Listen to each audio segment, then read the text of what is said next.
Okay, so in this video, I'm going to be showing you how to use the VLOOKUP function on Excel. Now, it's going to be a very short video, but this formula is very easy. So, the first thing what you want to do is press equals to VLOOKUP.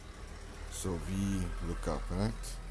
Now, once you get this, you'll have four things which you have to put in the table, right?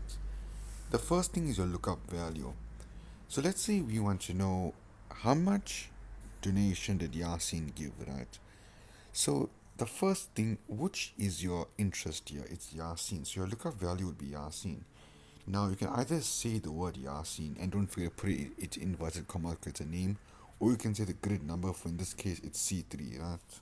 So we can just say C3 instead of saying Yasin. Table array.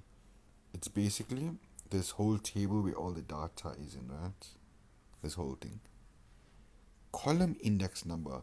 This is the column which we're finding the data.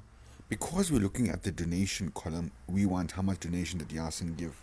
Donation is a third column, right? First is name, second is gender, third is donation. So we just say 3. Range lookup. Range lookup, you either say true or false. If you're going to say false, then Excel is going to give you the exact thing you're looking for. If it's true, it's going to give you something similar to it if it can't find what you're looking for. But most of the time it's false because we want the exact thing, right? So we say false. And enter 400 rand. So he told me that Yasin gave 400 rand.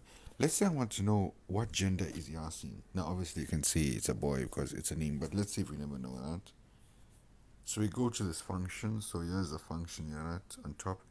So instead of saying column 3, wait, what I'm doing, 1 second, so instead of saying column 3, gender is in column 2, as you can see. So I just go and I put 2. So let's see, 2. And as you can see, put male. So again, the first thing you do is your column of your block of interest, or you can put your name. See, I can also put name over here instead of C3. I can put the name. Remember, always names are inverted commas. Yasin.